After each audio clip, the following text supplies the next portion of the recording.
Selamat pagi para netizen dimanapun kita berada. Salam inspirasi bagi kita semua. Ini agak menarik begitu kan, ketika PDIP nanti ya gagal di posisi capres ya, bahwa ini tanda dinasti Jokowi sudah dimulai. Ada apa begitu kan? Padahal Pak Jokowi tidak punya partai begitu kan. Dalam artian bisa jadi ya, apa yang selama ini dilakukan ya oleh Demokrat ya dengan ajukan PK dari Muldoko ya, bisa saja seperti itu begitu kan. Ya, bisa saja Pak Jokowi bisa mengajukan seperti itu begitu. Tapi ya saya rasa untuk merebut partai PDIP saya rasa jauh begitu ya. Ya, seolah-olah Pak Jokowi tidak berterima kasih kepada Bu Mega begitu. Dan apa yang terjadi ya, bisa tanda dinasti Jokowi dimulai. Ya, ini kan tidak punya partai. Bisa saja Pak Jokowi ya berangkat dari Partai Gerindra ya menjadi ketua Partai Gerindra di situ. Pak Prabowo menjadi presiden begitu.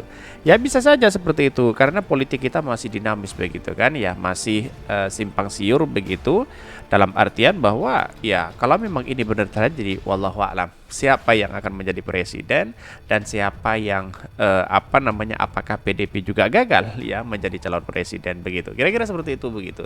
Tetapi mari kita baca terlebih dahulu komentar-komentar netizen seperti ini. Ini komentar-komentar netizen agak pedas sekali, ada pro dan kontra ya di sini ya. Bila PDIP gagal posisi capres, tanda dinasti Jokowi dimulai. Ya, benarkah ya? Ini setelah hampir 10 tahun berkuasa ternyata ya lakon deso beliau mampu menarik simpati. Meskipun menurut saya lebih banyak kemunafikan yang ada pada dirinya. Tapi entah, mungkin ada penilaian lain dari orang-orang yang suka padanya atau juga ada hal-hal gaib menutupi mata orang di sekelilingnya. Luar biasa, foto itu seperti menggambarkan mafia atau mau bagi-bagi kekuasaan. Tertawa lepas tanda ingat penderitaan rakyat. Ya, yang menjadi dampak juga rakyat hari ini begitu ya. Ini arahan terbaca ke sana, selamat tinggal PDP, terima kasih setelah menjadikan kami presiden 2 periode. Ya seolah-olah tidak berterima kasih kepada PDIP begitu. Kalau PDIP mau menjadi koalisi besar di situ ya, bisa saja kemungkinan ini terjadi begitu kan. Puan yang disodorkan di situ atau Ibu Mega yang maju di situ begitu. Ya, PDIP mengatakan ya capresnya yaitu harus di kalangan oleh atau kader PDIP begitu. Atau Ganjar yang disodorkan, bisa saja begitu. Dengan adanya seperti ini ya, kalau memang PDIP menyodorkan Ganjar, maka otomatis ya Pak Jokowi akan mau di situ begitu. Bisa mengusung sendiri kok PDIP tunduk pada Jokowi ya. Ini media tak tepat buat headnya ini. PDIP enggak Pak, Mega semakin tenggelam semenjak Jokowi gubernur DKI. Ya, ada pro dan kontra, tetapi kekuatan ini semua ya berada di tangan rakyat begitu. Ya, rakyat harus terlibat di situ begitu. Masing-masing mau nyapres kayak sulit buat deal ya ini. Dinasti Jokowi ngeri kali aku dengar ya, dinasti ini banyak ya. Kalau memang ini menjadi kekuatan besar ya, dari kumpulan dari KEB, KER, terus PDIP di situ bergabung di situ, ya maka otomatis ya Anies dikeroyok di situ begitu kan ya, dengan adanya narasi-narasi yang kemudian menjadi satu untuk menyerang Anies Baswedan begitu. Demokrat, Nasdem, PKS itu menjadi 3 di situ ya. 5 partai ya, 6 partai bisa menghajar 3 partai ini. Akankah Anies Baswedan mampu? Menurut penelitian, menurut beberapa analisis, Anies akan mampu itu begitu. Itulah yang dicemaskan ya Mak Benteng. Dia sadar telah membesarkan anak macan yang suatu saat akan menerkamnya. Dinasti Lot kali ya, Jokowi yang sudah selesai tinggal ngumpet di bawah ketek wowo. Ini apa yang saya bacakan pro dan kontra, tetapi inilah bagian dari demokrasi kita begitu ya. Tetapi mari kita baca terlebih dahulu beritanya seperti ini. Ini beritanya ini agak menarik begitu kan. Bila PDIP gagal posisi capres, tanda dinasti Jokowi sudah dimulai. Wah, ada apa begitu ya? Dikutip dari Gelora, ambisi PDIP Perjuangan mendapat jatah calon presiden atau capres bila bergabung koalisi besar terus menuai spekulasi. Bahkan pengamat politik Universitas Al-Azhar Indonesia, Ujang Kamurudin berpendapat bila keinginan PDIP tidak terakomodir koalisi besar, tandanya dinasti Jokowi sudah dimulai. Wah, akankah ini benar terjadi begitu kan? Kalau memang dia benar, apa yang terjadi selama ini? Anak-anak Pak Jokowi, menantu Pak Jokowi, bisa saja nanti dia eksis juga begitu. Walaupun tidak berangkat dari partai PDIP, tetapi dia bisa berangkat dari partai Gerindra begitu ya. Karena Pak Jokowi dengan Pak Prabowo dengan mudahnya tinggal Pak Jokowi minta aja ke Pak Prabowo, ya rekomendasi itu akan didukung di situ begitu. Bahkan koalisi besar berisi gabungan Koalisi Indonesia Bersatu, Golkar, PAN, dan P3 dan Koalisi Kebangkitan Indonesia Raya, Gerindra, dan PKB yang disebut-sebut bentukan Jokowi, bahkan secara tersirat diakui Ketua Umum Gerindra Prabowo Subianto. Ya, kenapa Pak Jokowi masih ikut-ikutan seperti ini begitu? Bukankah presiden itu independen? Itu yang seharusnya kita lakukan begitu. Artinya kalau kita selama ini presiden independen, maka lebih terhormat begitu kan kepada masyarakat Indonesia daripada ikut-ikutan copras-capres begitu kan ya. Ya, bicaranya ya mencela-menceleh ya. Ya tidak tahu bahwa dalam kondisi hari ini kok masih ikut-ikutan. Katanya Pak Jokowi tidak mau ikut-ikutan dan tidak mau terlibat dalam dunia capres-capres begitu kan ya. Kenapa kok sekarang ada bentukan seperti ini begitu? Ini Prabowo menyebutkan kita timnya Pak Jokowi ya. Kalau PDIP nggak dapat posisi capres bisa terjadi pertarungan keras Jokowi melawan PDIP. Kalau koalisi besar menang artinya dinasti Jokowi dimulai, kata Ujang kepada kantor berita politik ya.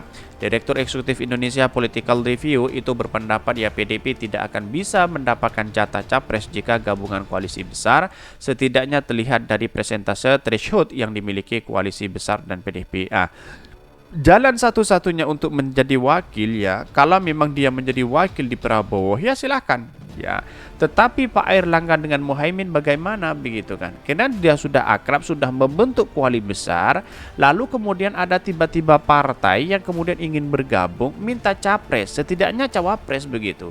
Apakah dia mau begitu kan ya? Padahal sudah membuat komitmen ya koalisi besar ya. Setidaknya menurut saya pribadi sebagai etika politik kalau memang disodorkan dia tidak mau, mending kepada Anies Baswedan PDIP begitu. Artinya kalau PDIP ke Anies Baswedan bergabung koalisi perubahan, menutup kemungkinan dia akan menjadi wakil di situ begitu ya.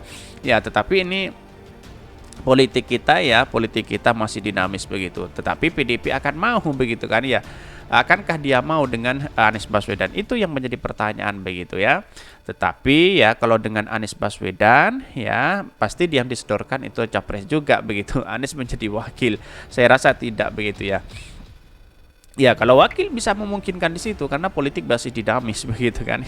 Ada pro dan kontra begitu. Bahkan Direktur Eksekutif Indonesia Political Review ya EPR itu berpendapat PDIP tidak akan bisa mendapat jatah capres jika gabung koalisi besar. Setidaknya terlihat dari persentase threshold yang dimiliki koalisi besar dan PDIP. Bahkan ya sebelumnya PDIP menegaskan bila bergabung koalisi besar, posisi calon presiden harus dari partainya. Maka menurut Ketua DPP PDIP Syahid Abdullah, tawaran itu wajar dan logis karena PDIP memiliki kursi terbesar di DPR. Akankah akan menjadi triple ya kekuatan terbesar begitu kan ya bagi PDIP? Ya itu yang menjadi pertanyaan hari ini begitu kan ya. Bahkan kalau menurut saya pribadi, apa yang dilakukan oleh partai PDIP selama ini kalau ingin bergabung koalisi perubahan wajar karena dia meminta ya posisi capres RI 1 begitu kan ya. Nah, sedangkan RI 1 itu mungkin karena ada Pak Jokowi di situ ya, saya rasa Pak Jokowi masih ambigu begitu kan ya untuk menentukan siapa capres cawapresnya begitu. Kalau cawapresnya sudah jelas Pak Prabowo, Pak Jokowi sudah mengatakan bahwa wah, ini Muhaimin ini menjadi cawapres, Pak Prabowo menjadi capres. Lalu kemudian ada partai yang ingin gabung ke situ yaitu Partai PDIP minta capres. Nah, posisi Pak Jokowi semakin bingung di situ begitu. Ya, pada hakikatnya apakah dia diterima sebagai cawapres begitu kan ya, karena ini sudah diusung oleh partai besar begitu ya. Ya mau tidak mau akan bubar begitu kan ya. Kedua kalinya mungkin ya KIB mencoba menggagalkan situasi tapi gagal begitu kan. Mencoba bergabung koalisi KIB dengan KIR bergabung, akhirnya menentukan capres cawapres, wah yang rugi KIB begitu kan. Artinya apa? Begini hitung-hitungannya begitu. ketika koalisi besar ya, Pak Prabowo itu berangkat dari KIR ya, itu menjadi calon presiden dan wakilnya adalah Muhaimin. Lantas apa yang didapatkan oleh KIB bukan posisinya adalah menjadi cawapres, tapi tiba-tiba gabung ke koalisi besar, lalu kemudian bahwa apa yang harus kita dibesarkan dari partai itu begitu ya. Kalau ingin bergabung sekedar gabung, oke, tidak menjadi masalah. Kenapa KIR itu menjadi kekuatan besar dan dapat capres cawapres, kan begitu logikanya. Saya kira ya, dalam perspektif karena ini masih dinamis ya politik kita, bahwa bisa saja dari KIR itu capresnya, cawapresnya dari KIB begitu, bisa saja seperti itu begitu. Jadi biar ada yang didapat di situ begitu ya. Kalau ingin gabung situ bisa sah-sah aja, tetapi Partai Golkar tidak sebodoh itu begitu. Kira-kira seperti itu begitu. Mungkin itu yang kami sampaikan. Tonton terus channel Hodari Podcast hari ini karena ada berita-berita menarik dan viral setiap harinya. Salam para netizen, salam inspirasi bagi kita semua. Jangan lupa di subscribe channel YouTube Hodari Podcast Rakyat ini.